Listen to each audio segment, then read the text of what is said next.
Desde 2010, existe uma lei no Brasil que proíbe a chamada alienação parental. Essa situação ocorre quando um casal em choque de separação envolve o filho na briga e um dos pais incentiva a criança a romper os laços afetivos com o outro.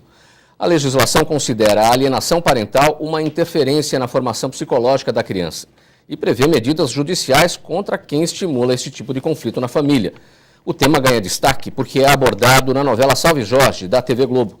O programa Assembleia Debate de hoje trata do assunto com os nossos convidados. A psicanalista Priscila Gasparini Fernandes, Analdino Rodrigues Paulino Neto, presidente da ONG APASE, Associação de Pais e Mães Separados, a advogada Valquíria Alves Bezerra, especialista em vara de família, e o deputado Edson Ferrarini, do PTB. Muito obrigado pela presença de todos aqui nesse programa Assembleia Debate. Priscila, como é caracterizada a alienação parental?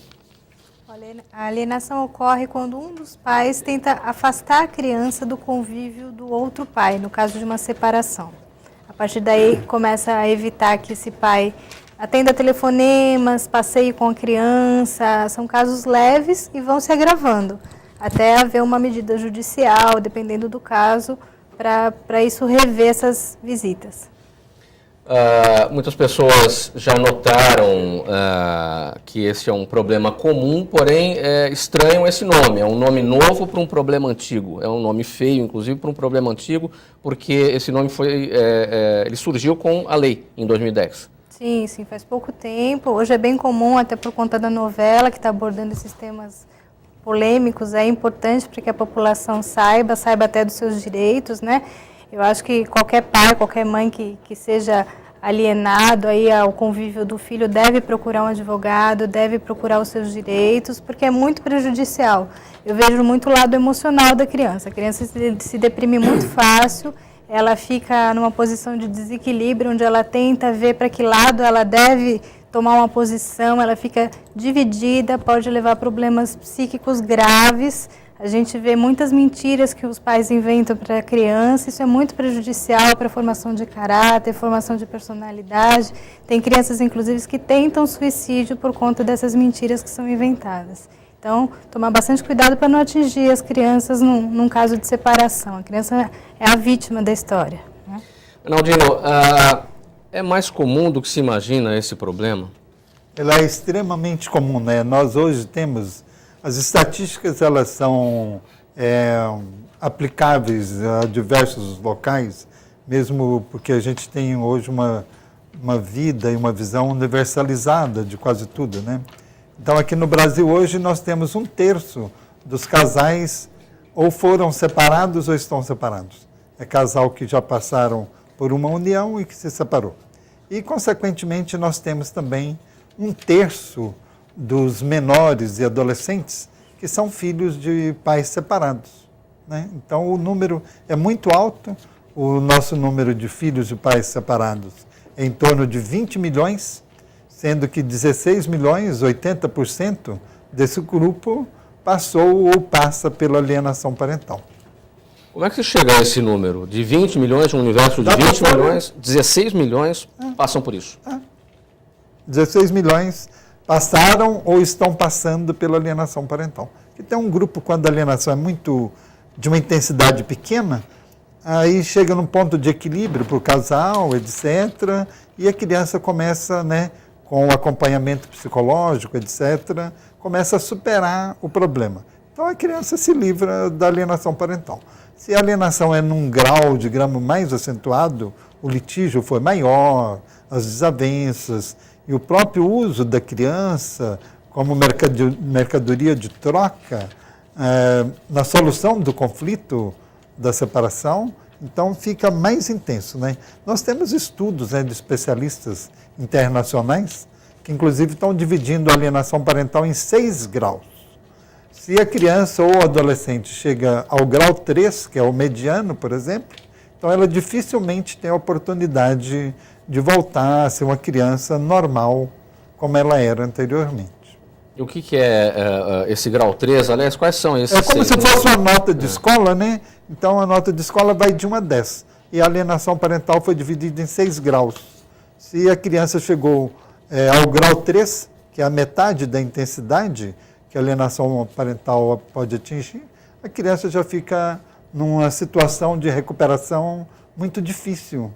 Ele pode não se recuperar mais e ser um adulto com problemas, dependente, com desequilíbrios. Quem examina em que grau a criança está? Psicanalistas, psicólogos. Certo. Bom, o índice de alienação parental nos divórcios, o que está acontecendo nos escritórios dos advogados em relação a esse tema? É porque os divórcios aumentaram, né? Então, com o aumento do divórcio, que hoje chega a 60%, então as crises conjugais vão aumentando, né? Então, os casos de alienação parental é bem frequente nos consultórios, mas necessariamente quando se trata da regulamentação das visitas. Quando o casal judicialmente regulamenta as visitas e os pais entram em conflito por conta dos dias, horários das visitas e o pai necessariamente deseja pegar a criança em um determinado horário e a mãe começa a induzir, né, a criança a não ir, a arrumar compromissos para a criança, e aí é onde se inicia um processo de alienação parental, nesse caso. Geralmente se inicia aí, você deu um exemplo de uma mãe que está alijando a criança, né, não quer o encontro dela com o pai. Mas o que é mais comum? É a mãe praticar a alienação parental ou o pai? É muito relativo, mas o mais comum é o pai quando ele não se conforma com a separação e que de uma certa forma quer atingir a mãe. E aí utiliza, né, até mesmo falar mal, usar meios para falar mal da criança, falar mal da mãe para a criança. Por exemplo, ele retira a criança e não devolve a criança no horário. E começa um conflito em relação à devolução da criança no horário e utiliza meios assim caluniosos, difamadores em relação à mãe, acusa a mãe. Eu tenho um caso recente de um pai que mandou uma notificação extrajudicial para a mãe apresentar a senha do Facebook das crianças porque ele queria visualizar a vida da mãe, por estar inconformado com a separação. Então, ele queria pesquisar a vida da mãe no site de relacionamento e exigiu que a mãe apresentasse as senhas da criança, porque a mãe estava proibindo as crianças de acessar a internet na casa do pai, justamente porque o pai entrava nos sites de relacionamento das crianças para poder visualizar a vida da mãe. Eu gostaria de fazer uma pequena intervenção. A ONG A Paz ela tem em torno de 10 mil associados. E nas nossas redes sociais a gente tem mais ou menos esse número também. Então a gente tem uma visão diferenciada da realidade. Mesmo porque, no meu caso, por exemplo, eu sou mediador familiar e atendo público, né, como mediador familiar, pais, mães, etc. Eu trabalho com consultoria na área de processual, acompanho o processo também, não advogo, não sou advogado, tenho formação jurídica, mas não sou advogado. E então a gente tem uma visão diferente. Nós temos estatisticamente, por exemplo, são números reais, né? Até anteriormente, as leis relativas à alienação parental, guarda compartilhada, etc., e tem mais duas leis, né, que são pouco comentadas e pouco conhecidas, que é a lei que dá direito aos avós de ter convivência com os netos, quando o pai, por algum motivo, tem impossibilitado. Ou uma medida protetiva, ou uma Maria da Penha, ou mesmo por motivo de viagem, doença, trabalho, que o pai não pode conviver. Aí, aqui no Brasil, nós temos o direito positivista, né? Para cada assunto, você precisa ter uma lei, né? Então, aí nós criamos a lei dos avós. Então, os avós, quando o pai não tem a convivência, não pode levar a criança à casa dos avós, etc. Então, os avós têm direito de entrar juridicamente e requerer a convivência com o neto. A outra lei que não é quase conhecida também, é uma lei que trata das escolas, porque normalmente quem detém a guarda se acha no poder de mando e se acha até dono da criança, né? Aí ela impede que o não guardião Inclusive, tenha contato com a criança na escola, tem o boletim, tem a informação da vida escolar da criança, etc. Aí nós fizemos uma lei também, que ela muda como é que chama a lei da Estatuto, não sei o quê, Lei de Diretrizes e Bases da Educação. Muda exatamente o artigo 12 com um texto assim muito simples e muito pequeno, um parágrafo pequenininho, que determina o seguinte, que ambos os genitores, conviventes sobre o mesmo teto ou não, têm direito a ter informações, etc., e acesso à vida escolar do aluno. Então, nós temos que, anteriormente a essas leis, 95% das guardas ficavam com as mães, e o pai era apenas um provedor, né?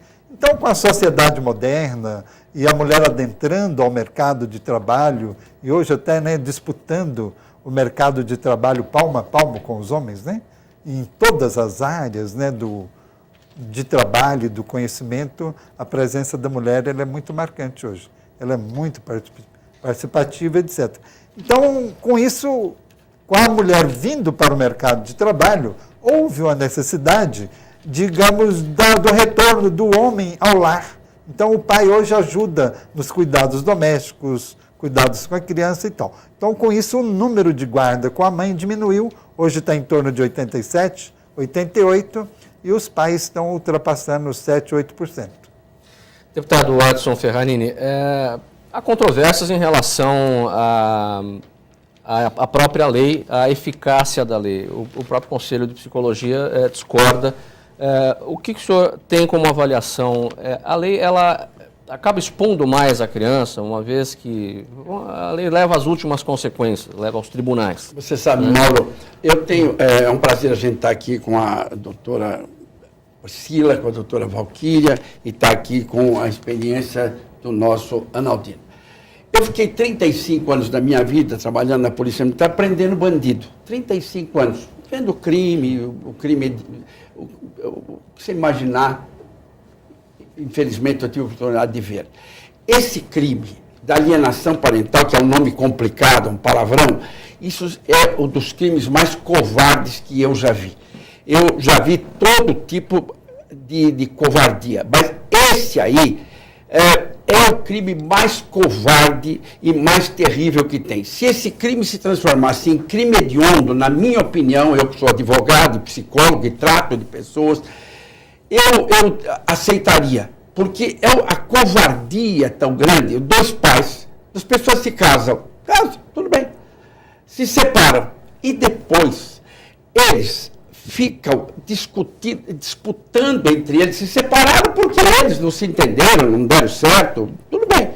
Agora, eles ficam usando a criança como um meio, um para tirar o dinheiro do outro, usando a criança, o outro usando a criança para dizer, seu pai não presta, é um vagabundo, é um mulherengo, é um sem vergonha. Depois ele vem ver a mãe, não, tua mãe não lava, não cuida da casa, é uma mãe vagabunda também. Tá? Quer dizer, isso, você arrebenta a criança, você estoura o psiquismo da criança. Isso tudo que acontece, quer dizer, não, tem casos terríveis. Isso que a novela está mostrando muito bem, o Salve Jorge, lá com a Letícia Spiller e o Caco Schockler, eles estão mostrando, mas aquilo é desse tamanhinho que a gente vê por aí. Porque o que ele arrebenta as pessoas, os pais fazem isso, mas são malditos. Tem pai que eu tomo conhecimento disso, eu teria vontade de, caso de mãe, arrancar o útero para não ter mais um filho naquela barriga. E pai tem vontade de castrar. Tamanho é o mal que eles fazem, porque isso que ele faz durante essa fase em que ele está com a criança, isso cola na criança como se fosse uma tatuagem e vai atrapalhar o desenvolvimento dela para o resto da vida. Então, não tem casamento, não tem separação numa boa, raríssimo.